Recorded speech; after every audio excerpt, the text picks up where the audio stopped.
What is up, guys? Welcome back to the channel. Today I have a sort of like a deck that I'm working on. It's called Isshin. Two Heavens is One. You guys probably know him. He's probably like, he was at one point the third most popular commander. It's a deck that I've always wanted to build, and I finally started building him. I just wanted some input from maybe you Isshin mains. I know that there's a guy on Moxfield that has like the highest viewed Mox field for or deck list for Isshin. I've been kind of following some of his lists and sprinkling some of my own. I'm up to whatever suggestions you guys have for this deck. I'm just trying to make it as strong as possible without being CDH. I don't like any combo wins. I don't like winning with a combo, I guess. But if it's a cool combo, like that'd be kind of sick, like Thassa's Oracle and stuff like that. I'm not really a fan of that, but if there's any other combo I like that wins just kind of easily and fits the theme as well, I'd be open for suggestions. So Isshin Commander, I'm gonna go through like the piles of stuff that I have. Probably the least amount, I have two sorceries, Diabolic Intent and Farewell. Actually, these are some of the slots that I haven't got yet. So we have Dolmen Gate and Artifact, Iras, God of Victory, Authority of the Councils, that's a sorcery, and Deadly Rollick and Mural Shield of the Argive, or whatever that is. So these 5 slots are cards that are probably going to go in the deck. They're just a little pricey, so I haven't really bought them. So I'll just keep them back over here. But everything that I have so far is, so Farewell, good removal. Kind of expensive, but it'll kind of get rid of everything. Diabolic Intent, sort of my searcher. I could also add like the other good two tutors. I don't know which ones those are. The black ones. I don't know whatever 2 tutors those are. I got them as well, but I haven't added them to the deck. Let's go to the creatures because that's the most abundant amount of stuff in the deck. I think it's over like 20. So we have Aurelia, the Law Above.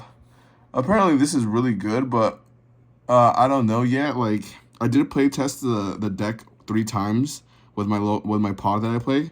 And this, I did not unfortunately draw this. We have Adeline. All this is all staple Isshin stuff, I guess. So create 1/1s. This one, I don't know if this is good. If you guys know whether I should cut this card for something else. I just don't know when I would get the power 4 or greater. When a number of creatures you control with power 4 or greater, I don't really have that. So I don't know how many cards I would exile. I guess, I don't know. Esper-Sentinel, that's maybe a cut. Esper-Sentinel, a good card. Battle Angels, a tier, whatever, a year, whatever it is. There's a lot of text on this, a lot of, if that player has more cards in hand than each other player, there's a lot of what ifs and stuff like that, but I guess it's a good, it has flying. Oh, and it also has mirrors, so it would trigger, actually, that's not that bad.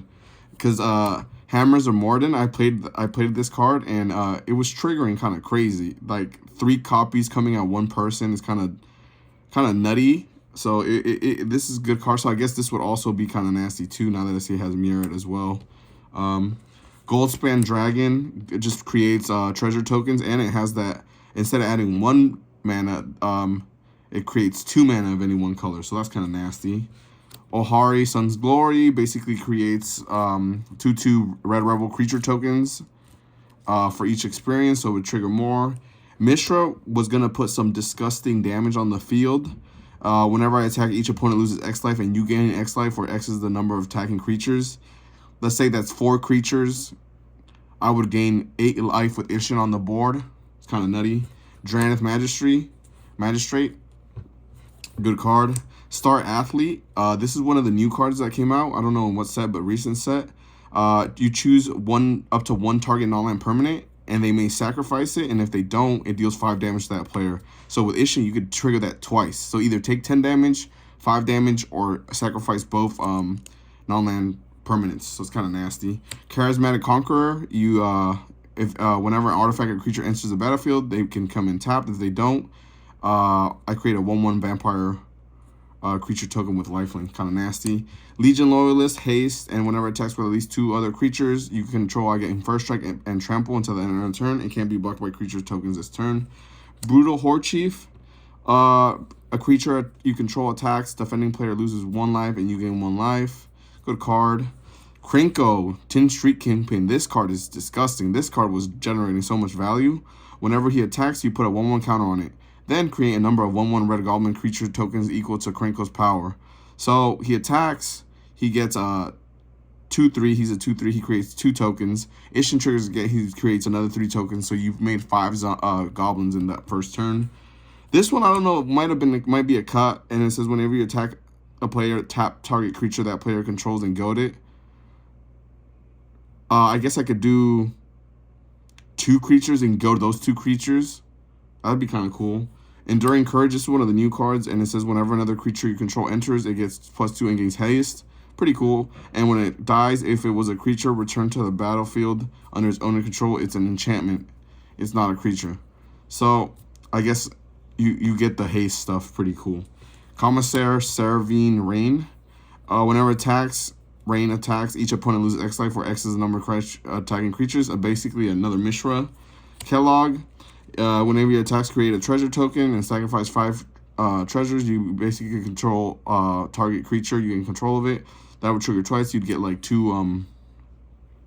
You'd basically get it faster. The treasures. War Leader. It has offspring. I think you can pay additional to make more copies of it. And whenever you attack, you can choose one. Create a 1/1 rabbit creature. That token that's tapped and attacking. And attacking creatures you control, you get +1/+1 until end of turn. That's pretty nasty because you would create 2 1/1s that are tapped and attacking.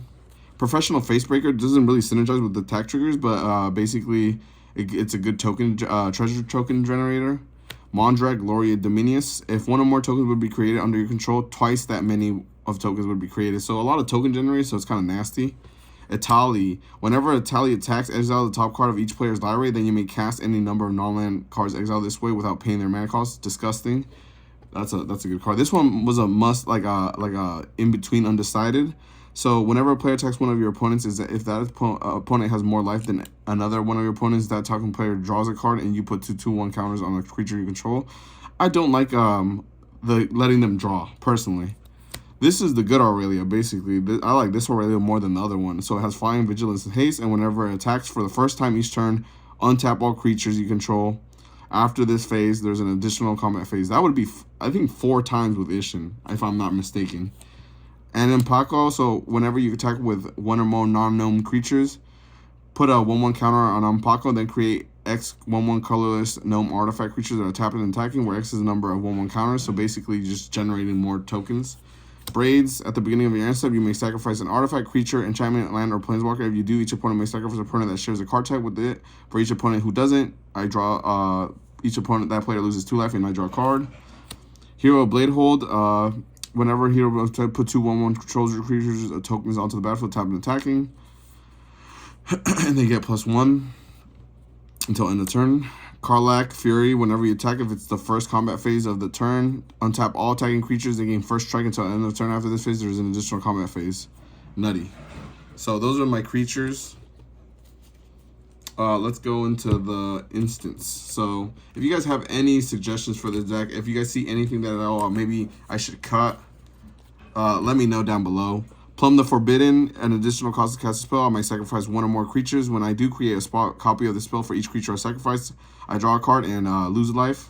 Pretty good.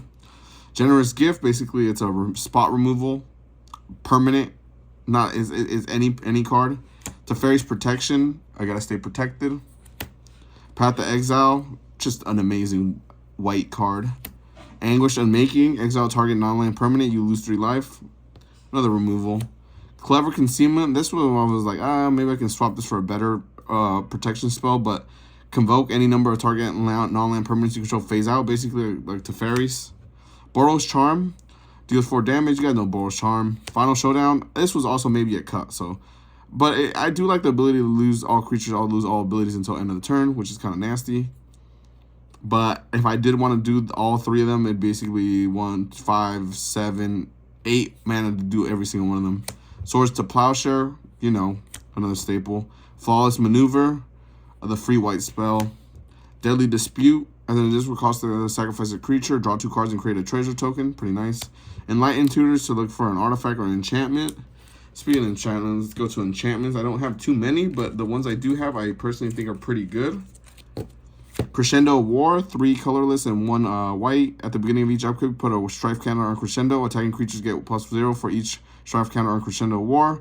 Blocking creatures you control get +0 for each strife counter. So during a turn cycle, when you play, you get 1, 2. When it comes back, 1, 2, 3, 4. Your creature will get +1, +4, +0 in one turn cycle. So that's kind of nasty. They get kind of big. Land tax. Not a lot of ramp in this deck, I guess. But if anybody an opponent control more lands, basically search for 3 basic. Make sure I always have lands. Mardu Ascendancy. Whenever non-token creature you control attacks, put a 1/1 red goblin creature token on the battlefield and sacrifice it. It's good if they like Toxic Deluge. You basically sacrifice it. Now they're all screwed because you're like, damn, I Toxic Deluge for 4, and now it's like your creatures are toughness 7. So, Rising of the Day. Creatures you control have haste. Legendary creature you control get +1. This might be a. I don't know if this is that good, but yeah, let me know down below. Fervent Charge. Whenever a creature you control attacks, it gets +2/+2 until end of turn. I think that's +4 because of Isshin. Yeah, because it's causing a triggered ability. Reconnaissance. Remove target creature and you control from combat and untap it. Kind of like removal, like phasing it out. War Leader's Call. Creatures you get +1/+1 whenever creature enters the battlefield under your control. War Leader's Call deals 1 damage to each opponent. That was kind of nasty. Can stack up. Impact Tremors. Whenever creature enters the battlefield under your control, Impact Tremors deals 1 damage to each opponent. These two are like, could be cuts, honestly. I'm not sure. Could be cuts. I don't know if this is that good. Smothering Teeth. Whenever an opponent draws a card, that player may pay 2. Create a treasure. Good value. I'm going fast through these guys because I don't want to really take up much of your time. I'm already been here 11 minutes. I'm just looking for suggestions, looking for ideas, looking for nasty plays. Talisman of Hierarchy, ramp. Arcane Signet, ramp. Talisman of Conviction, ramp. Soul Ring, ramp. Lightning Greaves, protection and haste. Talisman Conviction, ramp. And Skull Clamp, sacrifice my tokens and draw.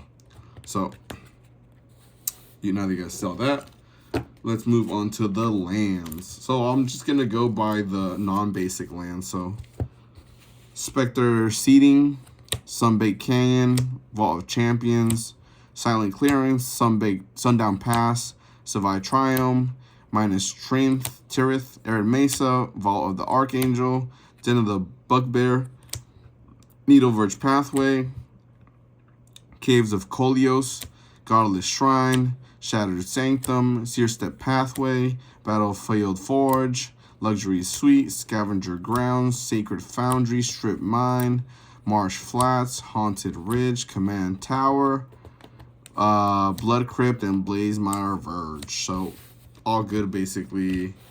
I didn't want to add any crazy, like, legacy lands and crap like that. Like, I want to keep it as high power, but not CDH, is that what I'm trying to go for. So, we have a bunch of basic planes. That's it so far. But that's the deck tech I have so far. If you guys have any suggestions, if you guys have any ideas that I could possibly do, I'm very open to any idea. Like, I'm down. Like, let me know. Is there a cut here or is there not a cut? Do I have a solid deck profile? Is this high power enough? Could I go a little bit more without breaking the bank? I have all the. I'll probably add the free red spell and the free black spell, like Deadly Rollick and Deflecting Swat. Probably add those in there. And if you guys have any other suggestions, please let me know down below. I'll take it into consideration. Once everything's complete, I'll probably do a full deck list.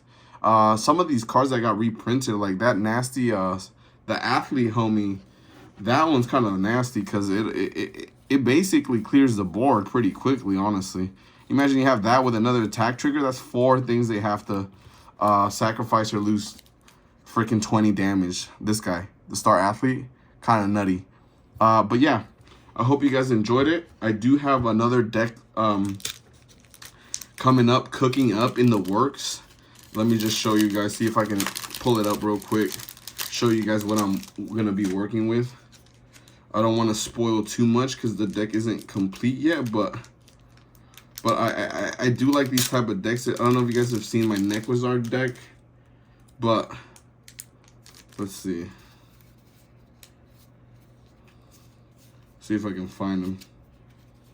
We have the boy. That's all I'm going to say. Gearshin Starn. Is it deck? Yeah, it's kind of nutty. But yeah.